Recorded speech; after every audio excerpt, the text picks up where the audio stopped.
and culture. Most of us have important lasting ties to our communities and cultures that often make it difficult to change our food habits.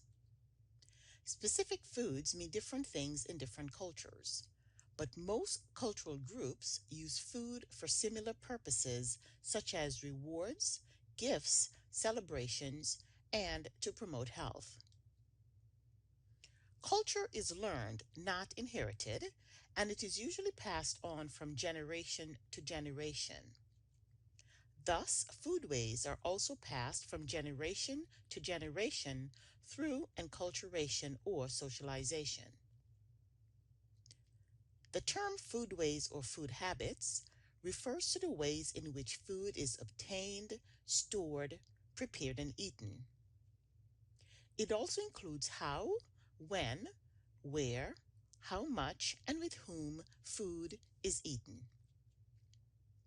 The family, school, religious institutions, and society at large are major agents of socialization. Acculturation and food. The transition of immigrants from their native country, with its social networks, familiar institutions, foods, and customs, to a new country with unfamiliar ways and confusing networks, requires significant adjustment and adaptation. The ability to adapt to the new country depends on a variety of factors. Reasons for immigrating, immigration status, social status in the native country, ability to speak the language, history of cultural group in the U.S., length of time in the community, family structure, employment status, education level, and literacy. Health professionals should not make assumptions as to where the client is in the acculturation process.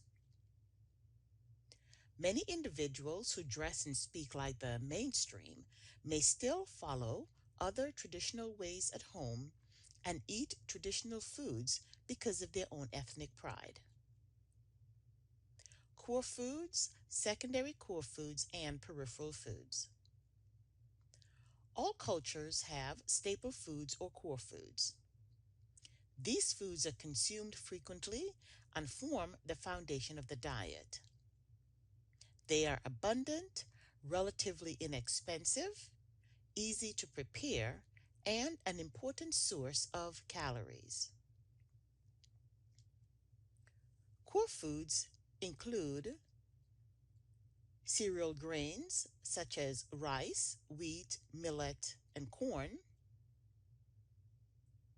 starchy tubers such as potatoes, yams, taro, and cassava, starchy unripe fruits such as green plantain, green bananas, breadfruit. Staple foods are often prepared into some kind of bread, like roti, tortillas, pitas, white bread, bagels, etc. Grains are also processed into other staple foods such as cereals, porridge, and noodles. In most cultures, milk is considered a staple food for infants and young children, but not for adults. The greatest amount of resistance will occur to changes in the core foods.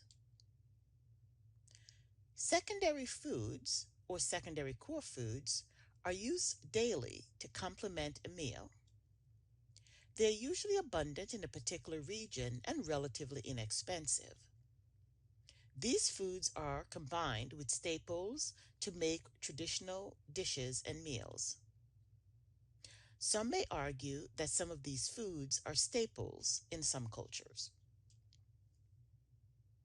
Secondary core foods include fruits, vegetables, legumes, meat, eggs, and cheese.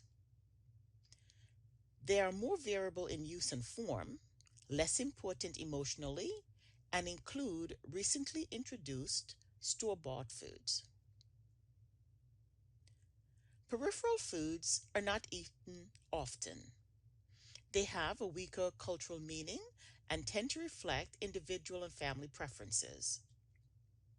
They're often very recent additions to the diet, and their use may be stimulated by specific economic conditions. These foods may be considered treats and include some fruits, juices, soft drinks, desserts, candy, ice cream, and snack foods. Therapeutic uses of food. All cultures have foods that are used therapeutically to promote health or to prevent and treat diseases. For example, Americans often use chicken soup to treat the common cold, and Chinese use ginger to treat nausea and upset stomach. Foods have been used for medicinal purposes in China as early as 1000 BC. Members of some cultural groups eat special foods or diets during menstruation, pregnancy, lactation, and illnesses. Herbs, spices, teas, and other nutritional substances are the oldest form of medicine known to man. The term functional food refers to foods that may have additional physiological benefit beyond that of their basic nutritional value. In the West, functional foods are considered revolutionary and represent a rapidly growing segment of the food and supplement industry. However, functional foods have been around as early as the 1920s when iodine was added to salt to prevent goiter. Functional foods are processed foods that contain ingredients that have physiologically active compounds. Japan is the only country that has a specific regulatory approval process for functional foods. Functional foods are not legally recognized in the US. Examples of functional foods: orange juice fortified with calcium and vitamin D to build strong bones, flour enriched with folic acid to prevent birth defects, plant sterols that are added to buttery spreads to lower cholesterol, and fruit flavored drinks and sodas that are fortified with vitamin C to increase intake of fruit.